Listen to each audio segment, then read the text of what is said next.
Hello, hello, hello. We made it to another Friday. How are we doing, Matt? Um, I'm doing well. I assume you and many of the other people watching, listening, share this issue with me. I accidentally got some work done between meetings yesterday, so that was that was nice. Uh, So far today, have been in meetings since I walked in the door, but overall a good day. Could use an extra day in the week though this week. yeah, I'm down for the extra day, but would you want it to be a weekend or a weekday? Like, where are we putting this extra day? So I think what I need is a day similar to like the day after Thanksgiving, where most people aren't working and you can like be working and just catch up on stuff. I think that's what we need. But I recognize I'm not unique in that we are all overloaded and busy. It's just the kind of reality of work these days. Yeah, absolutely. We call those quiet weeks here, so it's pretty nice. You get quite a bit done because there's just no meetings, and you're like, hey, I can focus on things. But Yes, sometimes, I mean, I exactly. have the brand of ADHD where it's like hyper focused or overactive, so it's easier for me to multitask. So sometimes being in a meeting helps me concentrate with doing something while I'm in the meeting. So it depends, on caffeine intake and how the day's going. We'd be So hopefully remiss to nobody not. from your company is watching this, hearing that you're doing other work during the meetings. I mean, that's how it happens. So it's stuff gets done. But no, Uh, everything's good. Like, yep, let's be honest. You or I don't have it any worse than anyone else. The whole working exactly. world is like this. Absolutely. And we'd be remiss. So we got to talk about some of the sports. But no football this weekend because the Super Bowl match has been set, and boy, am I whelmed. um, I these are probably my two least favorite teams in all of the NFL. So I don't even know who I'm rooting for at this point. So here's the thing.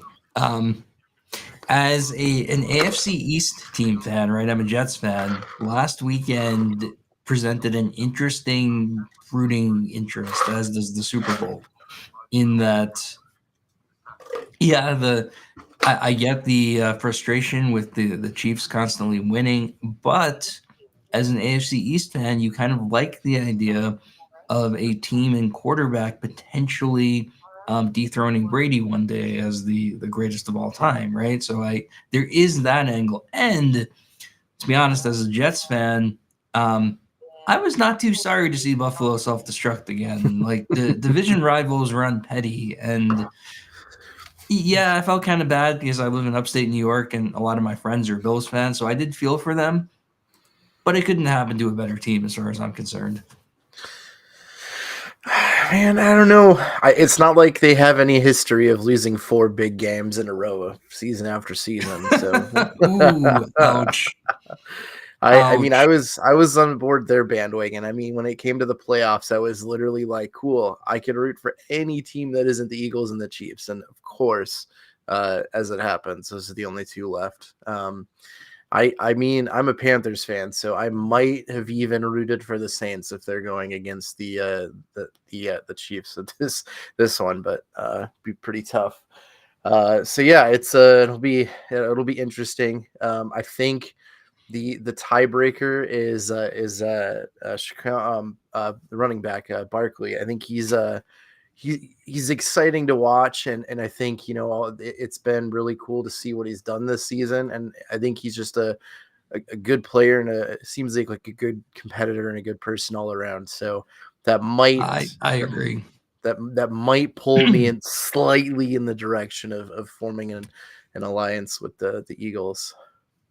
Well, I think that's also the crux of the game too, right? Is Saquon going to be able to do enough against the Chiefs? The Chiefs defense did not look good against the run against Buffalo Yep. last week. So does Saquon just run all over them, and is that enough to put up enough points that the Chiefs can't answer, or does Spags come out and suddenly have a good answer against the run against Saquon for the Super Bowl? We'll see. I think it'll be a good game, at least. I don't think it'll be a blowout in either direction, so that at least makes it entertaining. But I do understand the Chiefs fatigue that everyone is getting, but I just see the potential to be petty against another division rival, and the Patriots fans are not a big Mahomes fans. In any case, it'll be fun. I mean, my neighbor and I, we make the bingo cards. We go all out with making the food, and we'll make sure it's a good time. So that's what we're rooting for, having a good time. So all right, well, all right. I guess we should get to the actual MSP community. I mean, I could talk sports all day. Right. Let's see what happens to Pete Alonso. Hopefully, by next week we have a signing. We'll see. I mean, the hockey's going on right now, which is the best. Well, I mean, football it's too, but I'm a big hockey fan, so could have some hockey. Fun to watch in person, not so much on TV. Is my I disagree, dude. On treadmill, like hockey is the best sport to watch. Like it's nonstop action. It's like soccer. It's been nice here though, so I haven't been running on the treadmill, been running outside, which has been great. Fair. All right. Well, we should probably before we go down this road again. I know. I'm ready to go down this road. But let's pivot. Let's put that first story up here. So, first story is not a Reddit story. We're bring you guys some news here. So there are other websites besides Reddit. I didn't even realize that. Well, sometimes when you click on the link on Reddit, it goes to these sites. That's what I did here. So, in this week in computing or cybersecurity news, the police seizes cracked and nulled hacking forum servers, arresting suspects. So Europol and German authorities shut down cracked and nulled, which are two major hacking forums with over 10 million users, and arrested 2 suspects in Operation Talent. These platforms facilitated cybercrime, including credential stuffing, malware distribution, and hacking tool sales. Authorities seized 17 servers, 300 euros in cash and cryptocurrency, and took down related services such as CellX and Stark RDP. The FBI seized multiple domains, redirecting them to law enforcement banners. Spanish police also arrested 2 individuals, including a nulled administrator who's facing up to 30 years in prison if convicted. Further investigations are still ongoing. But, this is good news here. This is where I know one of the things when I'm having conversations with our clients who, sometimes it's inevitable. It doesn't matter who you are. There's going to be usually a business email compromise or some sort of cyber attack. Mm-hmm. And one of the questions that usually gets asked as well is this targeted? Do we have to be worried? And one of the things I tell them is like, no. I mean, anyone can go on the dark web, which isn't this big scary thing, and just say, hey, I want to buy this package. And this package is, there's phishing packages, there's malware packages, and it's a program that you can download and run. The entry, the barrier to entry on utilizing these sort of things is so incredibly low, which is why these attacks are prevalent. So when we see things like this, making it harder and removing these sort of things from being easily obtained, all about it. So let me ask you this in a devil's advocate kind of way.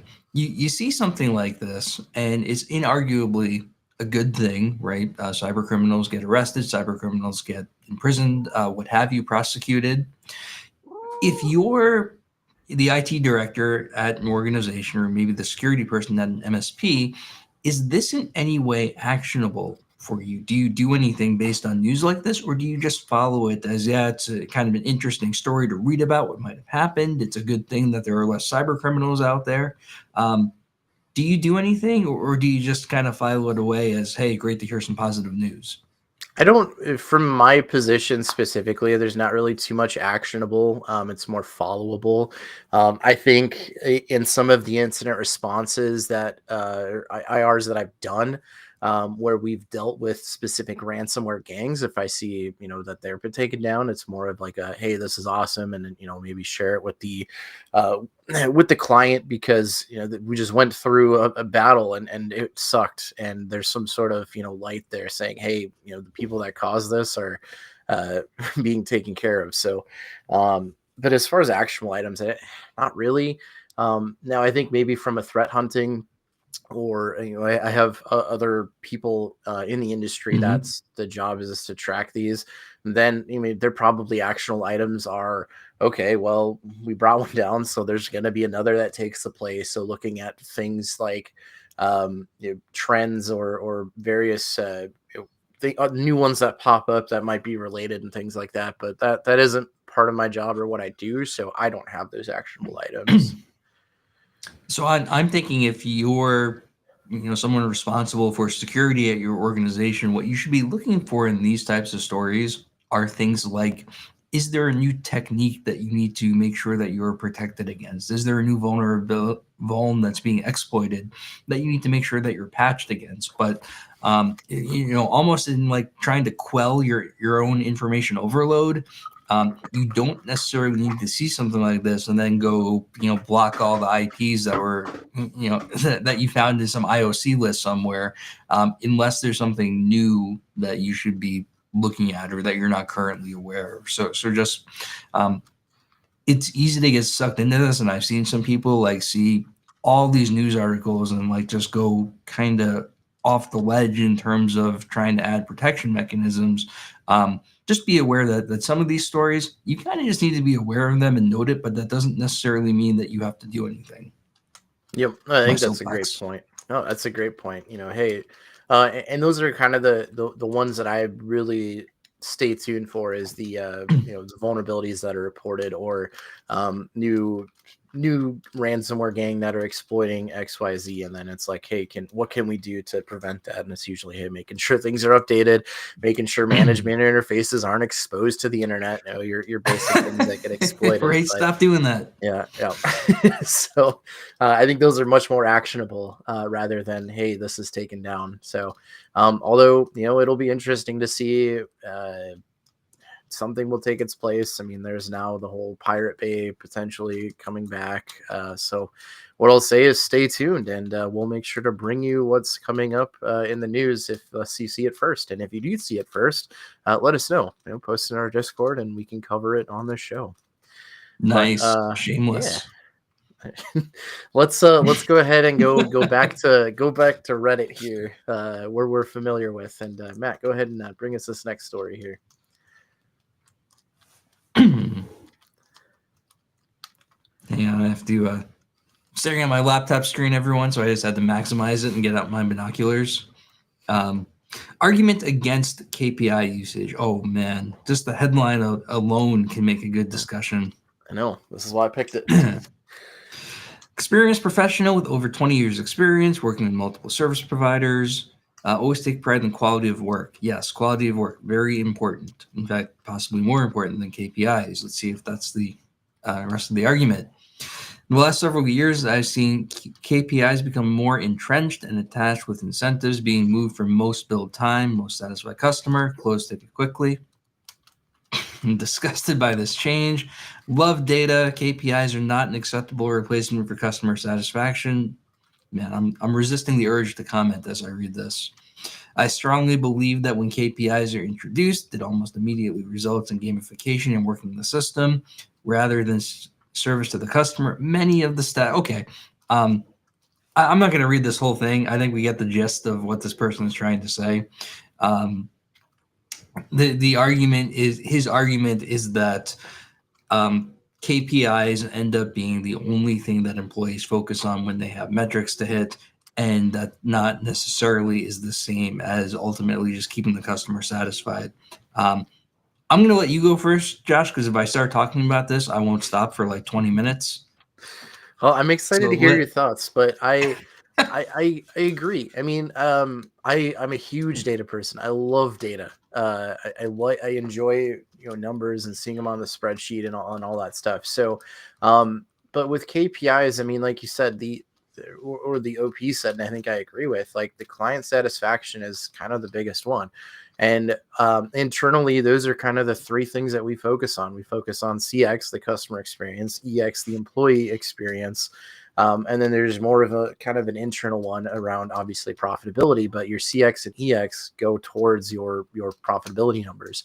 And now, things like the ticket closing and your kill rate and the average handle time and all that stuff, can be important, but ultimately your customer satisfaction is what counts. And I learned this very early when I was a call center manager. I mean, I was like 22 at this point, 21, 22. And was the new manager, so I got assigned to what they dubbed the difficult team of people that had been there for a while and set in their ways.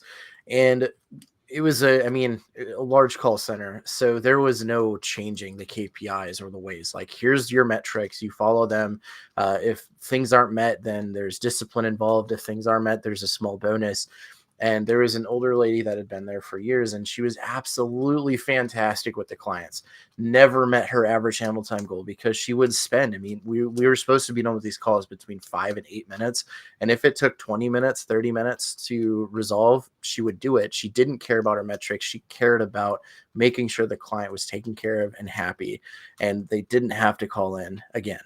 So, trying to work with her, and I'm like, we need to get you these metrics. Like, what can we do? And she, flat out was like, I don't care what you're going to tell me. Like, I'm going to do right by the customer.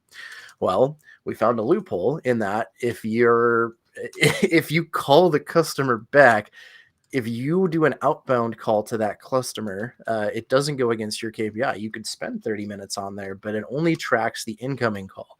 So when you do the incoming, you gather the information and then you say, hey, I need to look something up or get something, like, what's a good callback number? Let me do this, call you back. She was able to get her handle time down and provide the customer service. And that loophole shouldn't exist, because realistically, the client satisfaction should have been the most important. So, what bouncing it to you here? Do you agree? Did I, am I wrong in that scenario? And what would you do differently? No, you're not wrong necessarily. I think I would amend the original posting to be not an argument against KPIs, but something like an argument against managing to the wrong KPIs. And what I mean by that is, yes, there's an aspect of whatever you measure is what's going to get focused on. That's just the universal truth in how business operates. But what I think is sometimes not communicated well to employees, and especially to technicians in some organizations I've seen, is that later on, when you are short-staffed, when you do need more capacity, a consistent drop in those metrics is one of the big justifications used to drive hires later.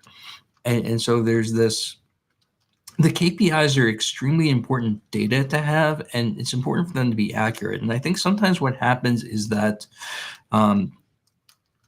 management gets so focused on everyone needing to hit their targets at all costs, instead of it being, hey, we're doing everything the way that we think we're supposed to be doing and still not hitting our target for things like resolution time or things like first call response or kill rate, or pick your metric here, and that being a sign of a process inefficiency or a capacity issue or some other type of issue that requires either training or process changes or sometimes new hires.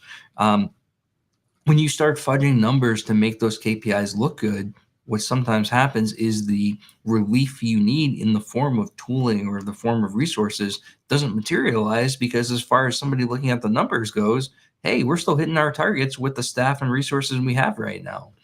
And I think that method of looking at KPIs is not always, one, it's not always communicated down to the employees, but two, it's often not seen by management that way, in that this is really the meter as far as, do you need to pull any levers to make changes in your organization? It's not necessarily you have to hit this up. I mean, you should, right? That should be the goal. But if you're doing everything else right, if you've pulled all of your levers as far as processes and efficient use of the resources you have now, these going awry, that's the sign that you need to add or change something. And that's something you need to know about in your organization. So it's not that KPIs are bad. It's just that if the only thing that matters is the KPI, from both perspectives, employees and managers, that's where this starts to go off the rails. And I do agree completely with the ultimate, the customer being happy is what's truly important, right? Your team should be empowered and understand when it's okay to, the phrase I like to use is kind of crumple up the policy document and throw it out the window when there's something unique happening. Kind of the same thing with KPIs, right? If there's something going on that that the customer needs that's going to mess up a metric, let the metric get messed up and keep the customer happy. So I think it's just misunderstood all around. It would be my my point on this. Yeah, absolutely. And so basically, they're important, but make sure you're tracking the right KPIs for your business for the right reason. I think is kind of the end of the day one. The gamification thing I can definitely see. I mean, there's been plenty of stories about techs who will cherry pick, like, oh, I want to make my KPI, so I'm going to cherry pick the tickets that make me look good and pass the other ones off. But so yeah, I think it's not so much the argument against it; it's just utilizing the KPIs correctly is really the bottom line, and how you do that various different ways. But yeah, It's in the name. They're indicators, right? Let them be indicative of an issue as opposed to being the only thing that you target as an employee. Yeah, we got a comment here from from Alex over at OIT, who's fantastic at these sort of things. So management leadership should be actively reviewing and setting realistic targets, and CSAT client satisfaction should be taken into consideration and a part of KPIs as well. Yep, absolutely. And that's 100%. Yep, that's kind of what we do here. Is the CSAT is the ultimate kind of goal KPI, and then there's sub things that go into that. But that's really together. So definitely agree. But awesome. Well, thank you for the comments. And let's go ahead and move on to the next story here, also coming from Reddit. This one comes from the sysadmin subreddit, but I definitely feel that it translates to MSP techs very well. And this person posts, hey, I feel like I've peaked in my IT career. So this person posted has 8 years of experience and they feel they've peaked.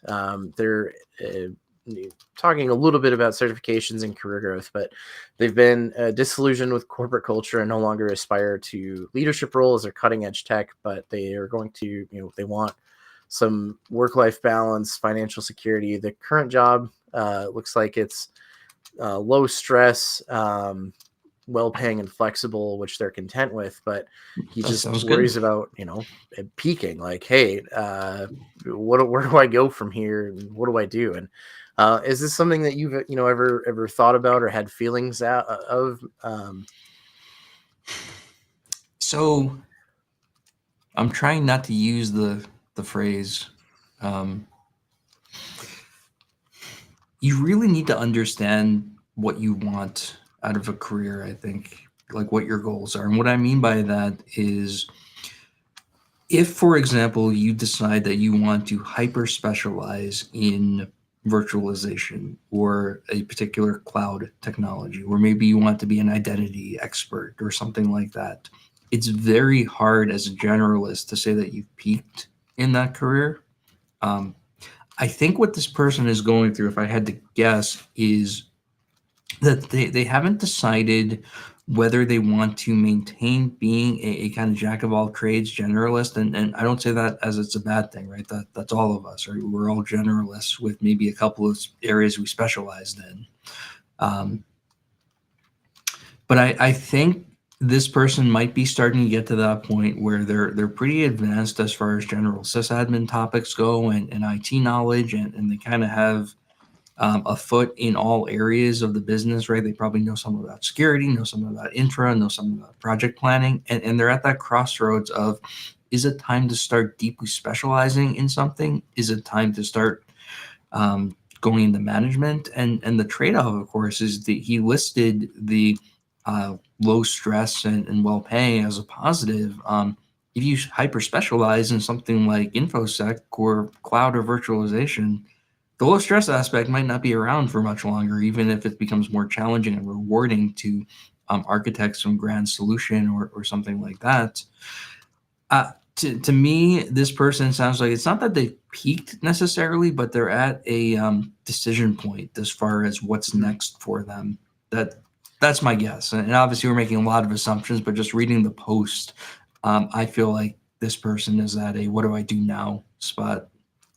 Yeah, and I mean, the first thing that comes to mind, obviously, is maybe looking at a different role or something, a different job, if that's where you're like, if you've hit the ceiling as to what you're going to get, then you're kind of like you said at a crossroads. Like, hey, I can put myself out there and see what else is out there, and maybe continue growing and learning, or just stay where you're at and ride it out. And I feel that, like you said, it's not so much peaked. It's just reaching a decision about what to do next, because some people are fine with that.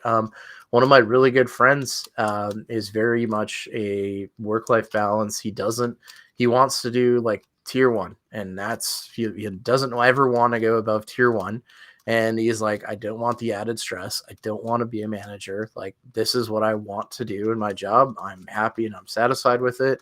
And like, and that's that. Like, I've tried, I love working with him. He's a a great person, and I think he would do well in higher roles. But he doesn't want it, and I commend him for that. He knows exactly what he wants, and that's that. And I'm on the other opposite of the spectrum, where I want to keep growing and keep learning, and seeing what else is out there. And I mean, ultimately, that's why I left my last place. Is it just wasn't getting the exposure and learning more. It was like, cool, with our target market kind of hit the ceiling, and unless we start getting larger clients, like, I'm not learning or growing. And that's why I ended up wanting to move on. So, but again, in both cases with my friend, he knows what he wants. He wants to stay at tier two. And then on my side, like, I know what I want.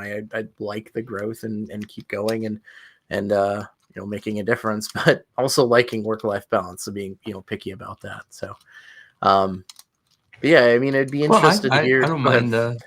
I don't mind talking about it from my own perspective, right? Yeah, When cool. I jumped from the MSP world to the vendor world, I think I was at a similar crossroads. I was a very experienced in a lot of different areas, and was starting to get to that point of, okay, the next step from here is really, do I want to go into full-time management, or do I want to hyper specialize in a specific technology, like become like deep expert in it, or is it time to start going over to the vendor side? And ultimately I ended up going to the vendor side, as you all know. And I get where this person is coming from, because I felt kind of the same way, in that I had not peaked, but really gotten to that point of, like, yes, there's keeping current, and as technology is changing, but from a career perspective, it was time to decide what to do. Keep doing this, manage, specialize, go to vendor, do the kind of community stuff I'm doing now. And it's not an easy decision. And what I would say to this person is, if you're waiting to be certain what the answer is, I don't think you'll ever be 100% certain that you're making the right call. Um, and it's not a one-way door, right? You can go back. If I wanted to, I could go back to being a technical engineer tomorrow. So have an idea of what you're looking to do, and go for it. Sitting in this kind of limbo purgatory, if that's where you feel like you are for a long time, that's not going to help either. No, I Go and just I go for one. having sat through that too. I mean, that caused a lot of stress on my end too. Is like just the limbo and feeling like you're stuck in a rut, and had a lot of mental and physical anguish on me before I started making choices to try to get out of it.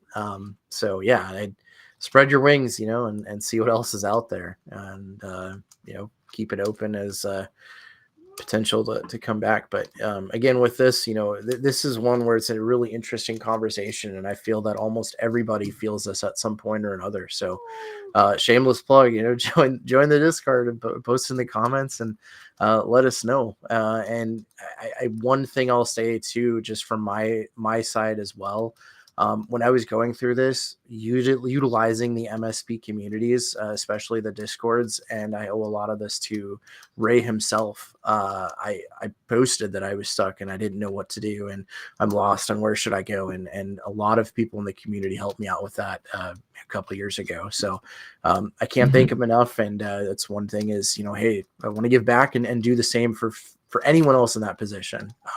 Happy to talk with you as someone who's gone through it. So, all right, well, we're going to leave Reddit here and do some more information on a hot topic that I'm sure everyone has heard about this week. Even my wife, who isn't a technical person at all, has heard about DeepSeek. So I had to include some of this one story about it at least. So if you want to bring up our story about DeepSeek, this just came out yesterday. Well, not DeepSeek, but the story. Right? Yeah. Their AI database was exposed. Over 1 million log lines and secret keys leaked. So the Chinese AI startup DeepSeek left the database exposed online, potentially allowing unauthorized access to sensitive data, including log streams, secret keys, and back-end details. Security firm Wiz found the database permitted full control via ClickHouse HTTP interface without authentication. DeepSeek has since fixed issues, but faces scrutiny over data privacy and national security concerns. Its AI chatbot, a rising competitor to OpenAI, was removed from Italian app stores amid regulatory investigations. Meanwhile, OpenAI and Microsoft are probing whether DeepSeek improperly used OpenAI's API to train its models. And there's a lot going on with this DeepSeek, but I do want to mention how the Italian one, I don't want to, I know, I don't want to skip over the Italian one because the Italian one was like, hey, what are you doing with our data? Where's it being stored? And instead of answering the question, they're just like, nope, we're out. We're just going to pull out. So a lot of interesting things. What are your thoughts? Have you done anything with DeepSeek at all or seen about it?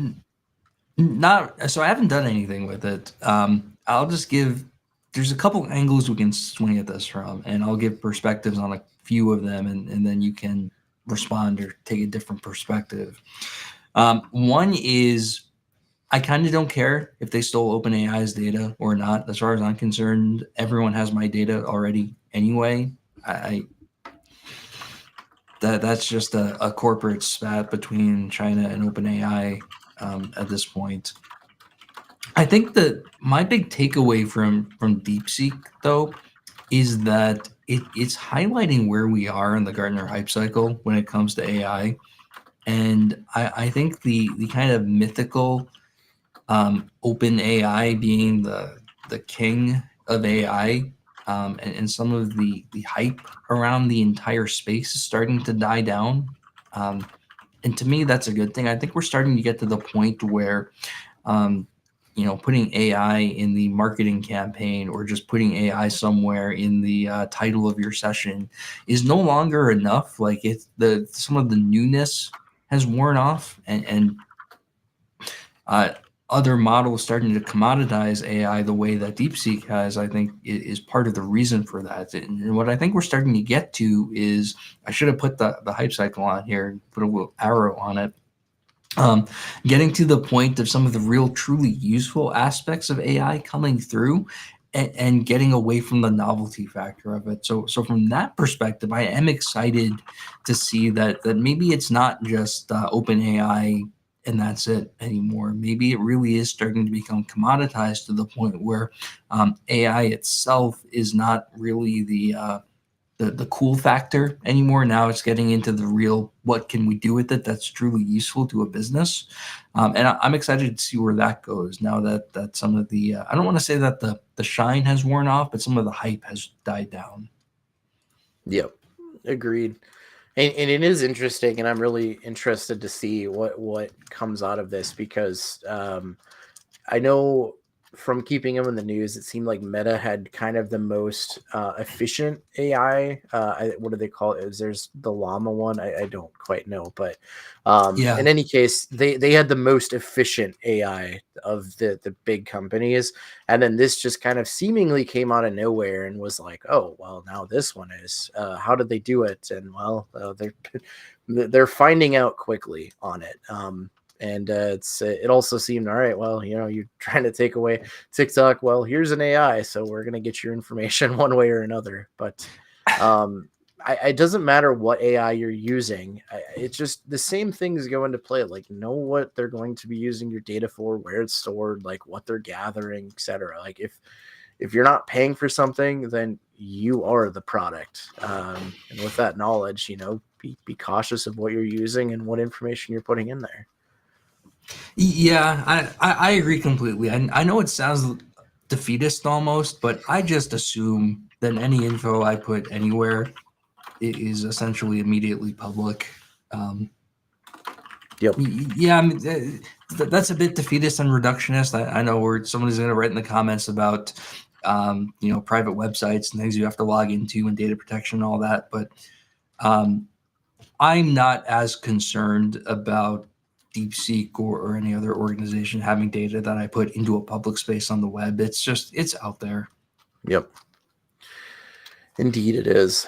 All right. Well, let's go ahead and go back to Reddit. And I thought this was a pretty good one, coming from the cybersecurity community. And if you're in the tech space at all, we need to. There's some sort of balance of cybersecurity. So I think this again applies to most people in the audience. And my answer is going to apply to everybody in the tech space. So. Hey, it's just what's one piece of advice you wish you knew starting out in cybersecurity? So, they've been in there for a long time. You've seen a lot of things change. Some lessons remain timeless. They said their thing is not every problem requires a technical solution. In the beginning, it was all about tools, the firewalls, the SIMs, the IDS, IPS, you name it. But over time, you realize the biggest vulnerabilities often weren't technical at all. They're human. Well-crafted phishing emails can bypass the best security stacks. Learning that building relationships across departments and teaching others about security has a bigger impact than spinning up another tool. Don't get me wrong, tools are critical, but if the people using them don't understand why they matter, it's like buying the fanciest lock for a door no one bothers to close.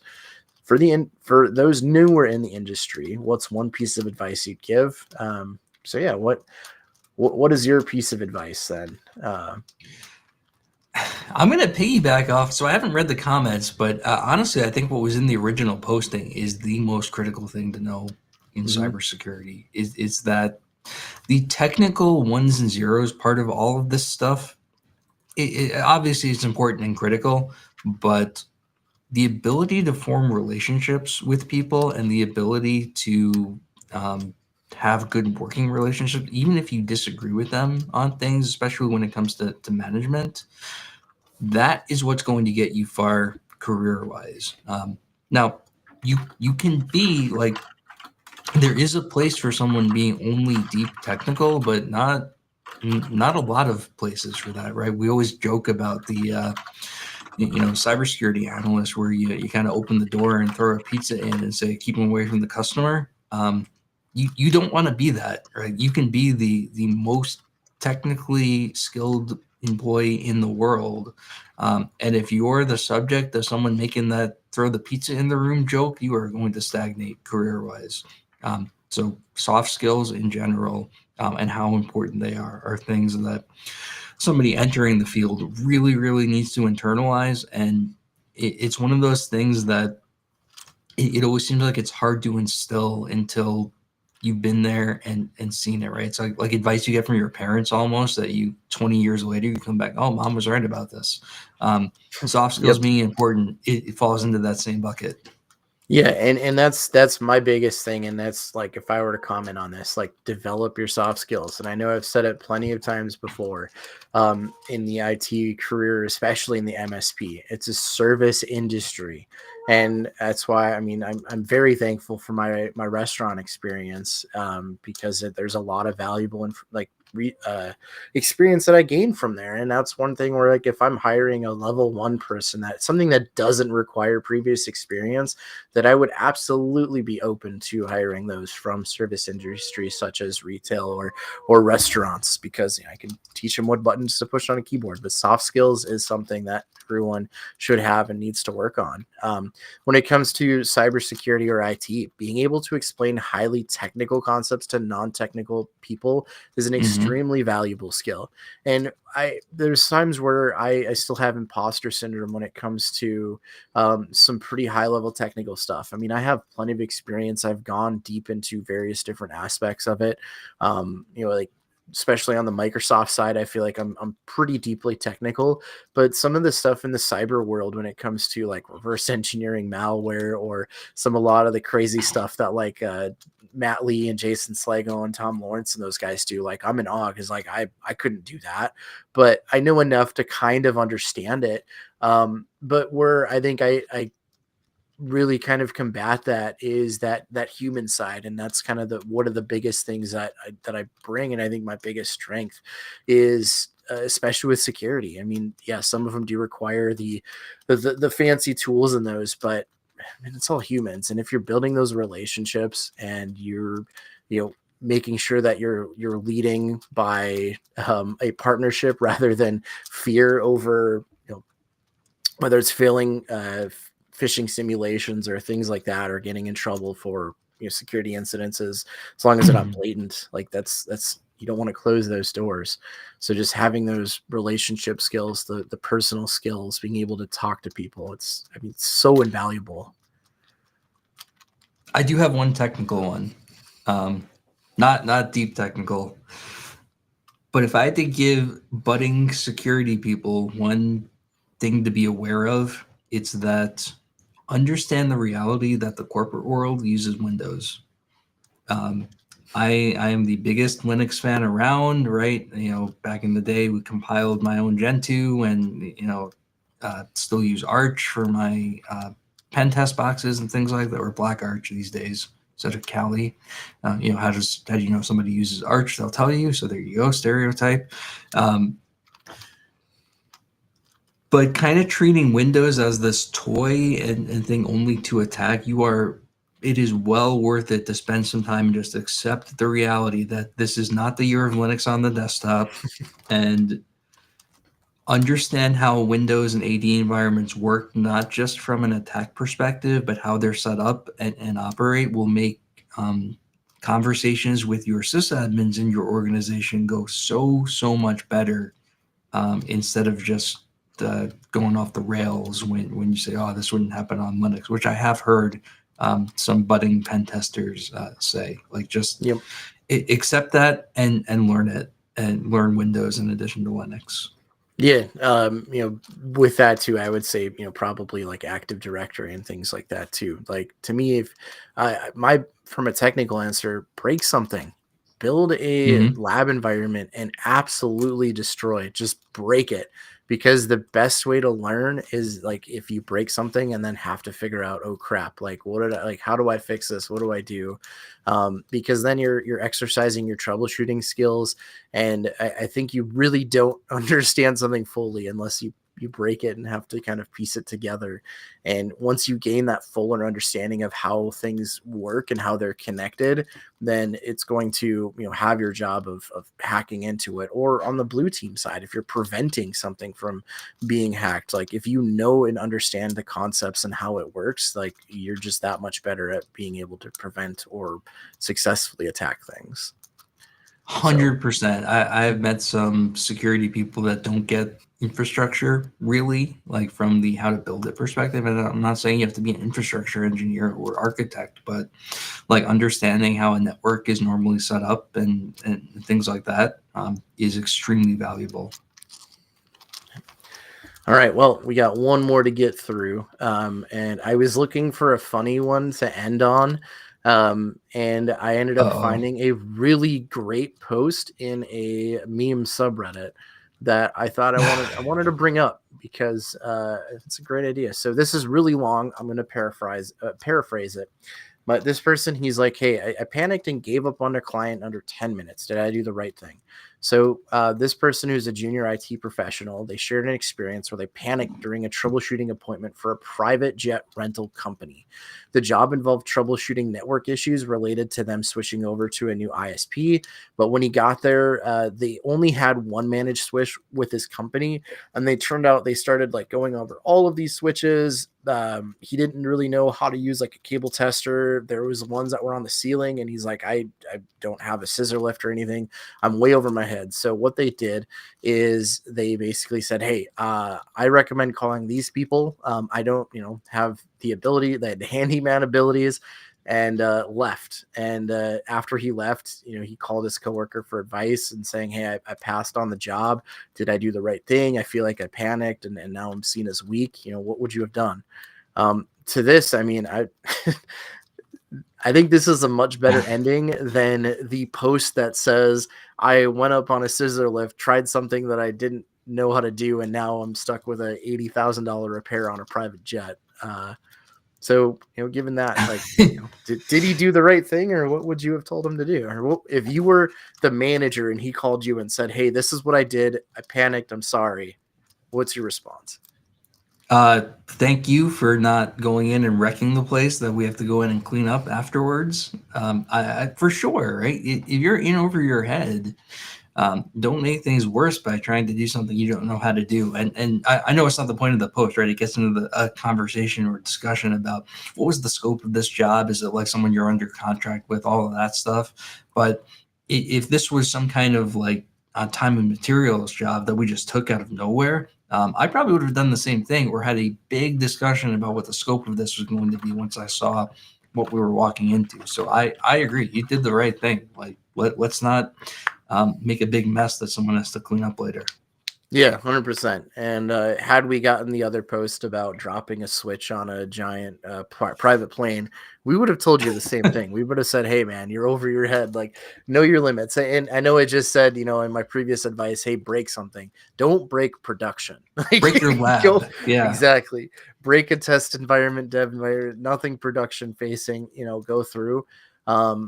And if you have the resources internally, then it's a great learning experience. Like, hey, I don't know how to do this. Let me get a higher up tech, and then maybe see if you can tag along with them, see what they're doing, asking the questions. But in this particular case, I mean, yeah, calling in somebody who has the better equipment or experience was absolutely the right move. And I don't think that they saw you as weak. I mean, they probably appreciated you not going over your head and messing it up and causing further delays. So I'll ask you a question. Has this happened to you? I have walked into situations like this. I won't throw any specific person under the bus, but I've walked into environments that somebody in my organization sold like a block of hours to, and it was way bigger. Thankfully, it was still small enough that I was able to do it. Just took longer. But it was nothing at all like what was described by the salesperson who originally did. We didn't do this kind of like one-off T&M job very often. Occasionally, I would take one if I had time. You ever run into that? Oh yeah. There's been multiple times. I mean, the one that comes to mind was a really big wireless project that I was part of, and now I'm fairly good at troubleshooting wireless and networks. I mean, I'm looking at my CWNA sitting on the wall, but this particular thing, I mean, it was way over like bigger than anything I've ever done before, and way outside of my troubleshooting scope. And the one person that was like our wireless SME was on a yacht, a cruise that he had left the project for, and was like, hey, I've scheduled this cruise in advance. I'm sorry you're having this, but like, I'm taking my vacation, which was already scheduled, paid for, etc. So I get it. I was brought in to rectify the situation. And the first thing I did was level set with the client and say, hey, I'll be honest, like, this is above my level, but I'm here to help and do anything I can. And I will work with the right people and basically be the middleman and do everything that I know how to do and in my power. But I'm not going to be as knowledgeable as the previous tech that was here, and ended up just, because I set those expectations and because I was like, this is what I know how to do, and this is what I can do to help. We ended up making a really great team, and a great relationship formed out of it. So I'm pretty confident in knowing, like, I'm not afraid of a challenge, but I also know when I'm in over my head and not afraid to pick up the phone and call and ask for help. And I think that's a valuable skill to also have, is, don't be afraid to try something, but know when you need some help, and don't be afraid to use it. For sure. Awesome. All right. Well, we are just about out of time. Josh, do you have anything coming up that you want to let everyone know about? Yeah, immediately after this, we're going into our monthly IR game. So the signups are closed at this point, but definitely recommend checking out irgame.ai and joining us for our February session. Hopefully, we'll have a new scenario by then, if I can put it in. But that is one of the best things that I've been involved with, is doing some incident response training that's unlike anything else you've been through. So come check out that, and then go check out our MSP community MMN community Discord. So QR code I'm sure will pop up, but drop your stories, your discussion, come hang out in there as well. And big thing for me is both registration and, more importantly, call for speakers for IT Nation Secure are open. So if you have any questions, or if you would like to submit, feel free to reach out to me if you want to discuss beforehand about the kinds of things that make a good presentation. And if you've never submitted, definitely reach out to me. We'd love to see more first-time speakers come. And if you have not registered yet, earlier bird pricing is open. Perfect. All right. Well, we will see you guys next Friday. Thanks for coming out. Thanks for coming to hang out. Thanks for the comments on this, and look forward to seeing you next week. Bye, everyone. Thanks, guys.